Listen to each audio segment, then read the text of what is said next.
What's going on, guys? Thanks for coming to the channel. My name is Adam. So I'm going to be showing you how to do a basic CPU overclock on your Ryzen 5 3600 in case you got a pretty bad chip like I did. Mine boosts to maybe 4.1 on single core and it only boosts to like 3975 or barely 4 gigahertz all core. So I have XMP enabled, and the way you do that, in case you don't know, is you go to top and you go to DOCP or XMP, and it'll give you this warning: set your F clock, it's 1 to 1, but until you get to 1800 megahertz, or until you go over 1800, it'll sync automatically. But just to be safe, we'll go to F clock frequency, and we'll set this to 1600 because 1600 is half of 3200. So, and then you're also going to have to go down here, AMD overclocking, accept the DDR frequency and Infinity Fabric, and then set this to 1600 too, because for some reason it doesn't set it unless I save it there. So now we're going to see the CPU core ratio. We're going to go to 4 gigahertz. Oh, sorry. 40.00. Yeah. And we're going to go down to external digipower and CPU load line calibration, this right here. And we're going to set it for Asus motherboards. I recommend level 2 or level 3. And MSI level boards, it's mode 2. And Gigabyte, it's high or turbo.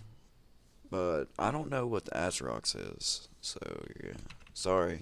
But then we're going to set the CPU core voltage. I like to set 1.35 to start off with. And usually whenever I find a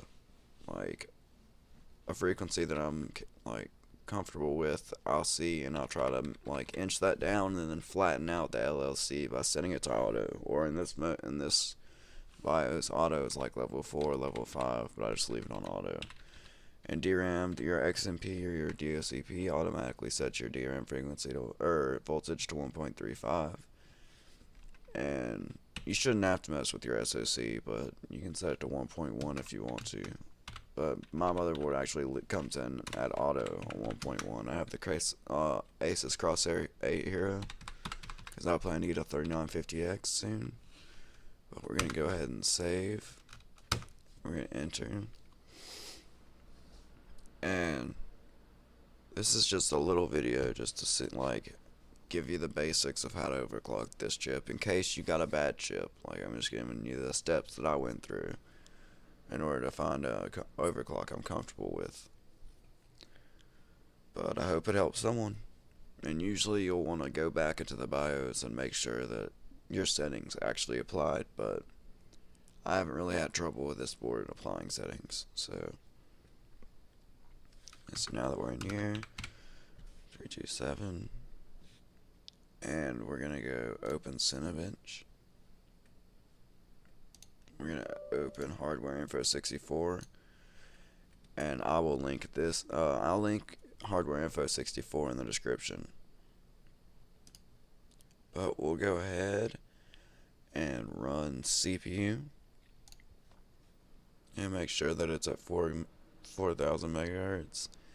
And we're going to go down here, and I set 1.35, but if you see right here, it's set to 1.337. That's because of V-Troop. That's what load line calibration does. And you're going to want to keep an eye on that. Under load, your voltage will drop down to that. But depending on the load line calibration setting. And you're going to want to keep an eye on your temperatures as well. See, I got to 68.4. See, and the score was 1536. So now 1536 pass, and you're gonna want to save a little notepad and keep track of everything.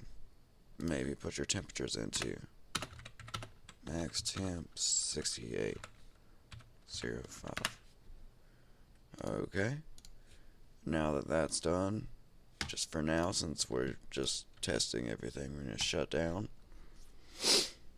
And you're gonna have to excuse me. I'm a little sick. I don't feel the best, but I wanted to get a video up on the channel. So you start your computer back up, And whenever your BIOS screen shows up, you just press the delete button.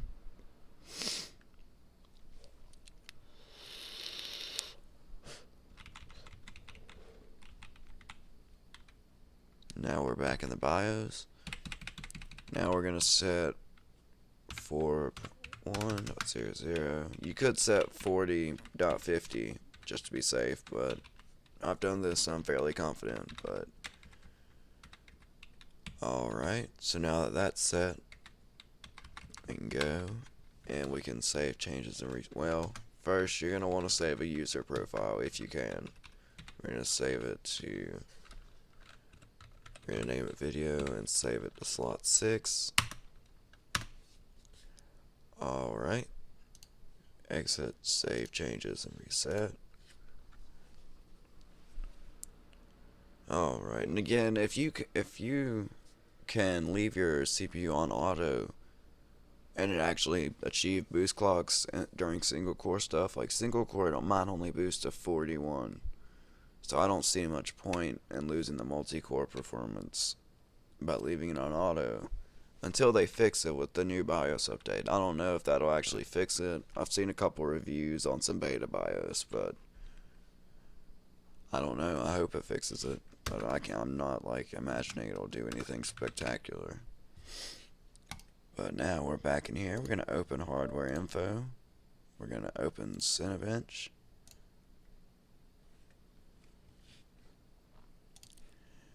Alright, so we click run on CPU, open hardware info, and you're going to see how it dropped back down to 1.337 from 1.350. And now our temperature is 69.4.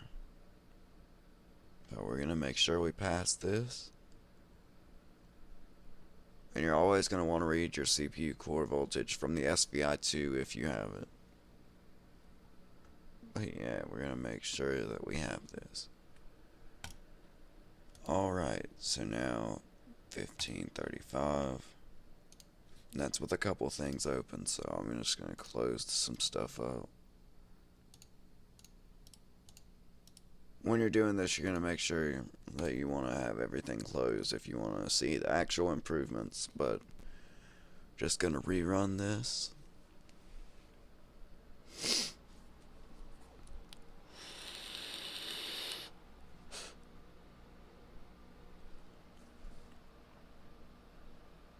And sorry if you hear my fans ramping up.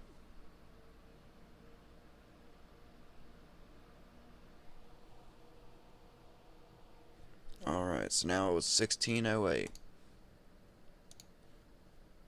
Open this up.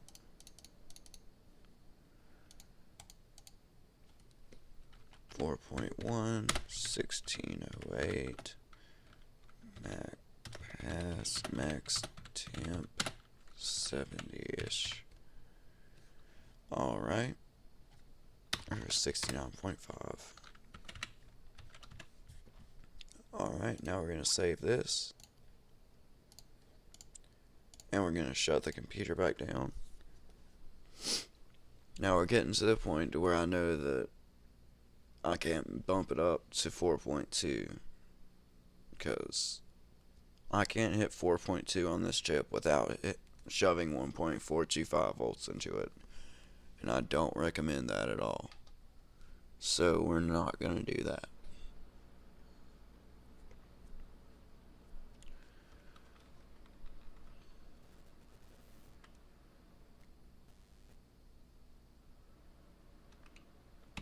We're going to get into the BIOS again. And we're going to go down and we're going to set 41.50 just to see if we can get it.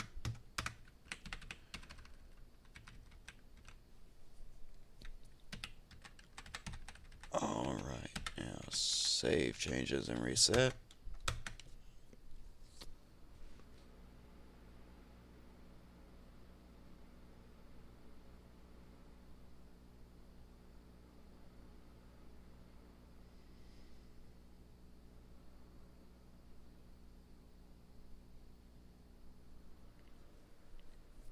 And don't worry, I'm going to be, I have 2 kits of memory that I've played with a lot, and I'm going to be making a video whenever I start to feel better, like an extensive guide. Once I get my capture card and my test bench set up and everything, I'm going to be posting a guide to like manually tune 2 different types of memory. It'll be a 2-parter. But I'm really excited to do that because I like RAM overclocking. I think it's really fun. So I don't know, maybe I'm weird. I hate this NCXT cam software, it sucks.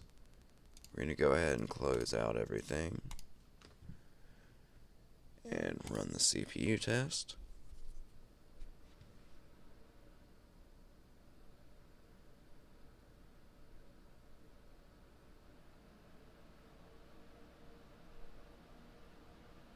Yep, see? Crashed.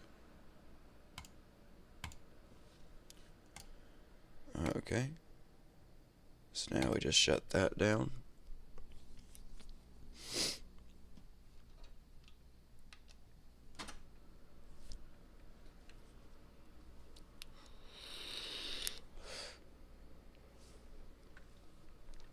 One of the kits of memory that I have, that I'm gonna post like a detailed, like completely step-by-step RAM tuning thing, like RAM tuning video. Well, it's actually suggested by Buildzoid, so if you haven't seen his channel, which I'm sure you have, but you should go check him out. He's definitely the best of this stuff.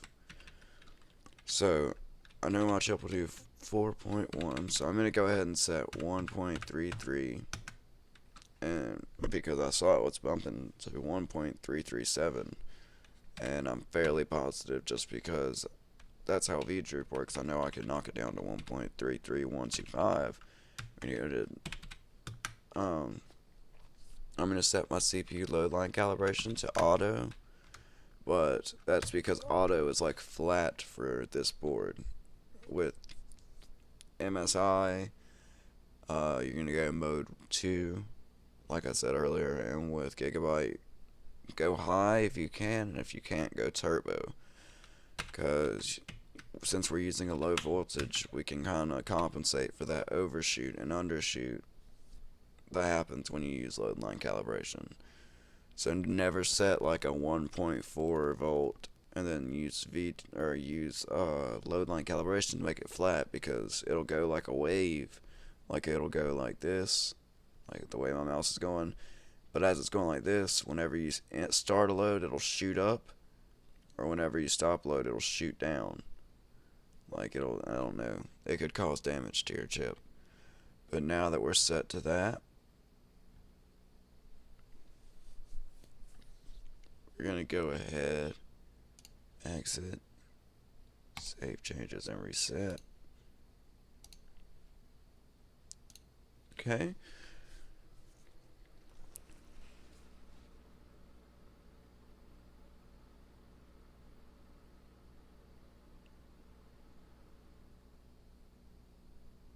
And I want to do like BIOS walkthroughs for the MSI B450 Tomahawk. That's going to be in my test bench, and the Asus Crosshair Hero, just to have them out there. I'm looking forward to getting like a Gigabyte board at some point too.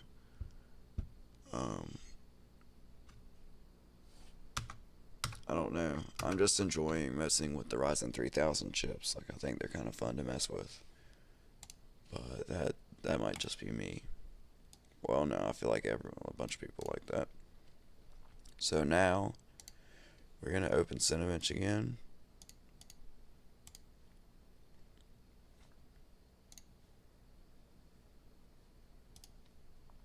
And we're going to make sure this is at least a Cinebench run stable.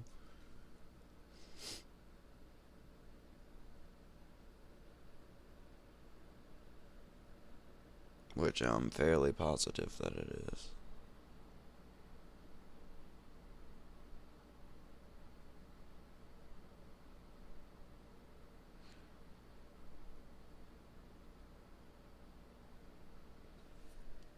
Alright, so that's stable. So now, I'm going to open up Ada64, and I'll link this into the description too. It's a 30-day trial, but I bought it. But what you're gonna do is you're gonna either hit this button with the system stability test or go to tools and system stability test. You're gonna make sure you have these four checked, and you're gonna start it and open hardware info 64. And what you're gonna do is you're gonna let this run. Once you feel like you've got a comfortable overclock, you're gonna let it run for, I've let it run for an hour, but you know, at least 30 minutes. Or if you're gonna change more stuff and you're just making sure that that's stable, just let it run for 15 minutes, I guess. But yeah, see now, if you look at this, there's no V droop. And some people say it's bad, some people say it's, I don't know, it doesn't really matter to me. But what you're going to do is you're going to definitely monitor your temperatures. See, like, it's a stress test, so it's being really rough. So mine's highest one that's been is 79, but that's just upshoots. Like, the average is 74.2, and it'll stay around that area. Alright, well, this has been a basic CPU overclock on your Ryzen 5 3600 in less than 20 minutes. Thanks you guys for watching. Please subscribe.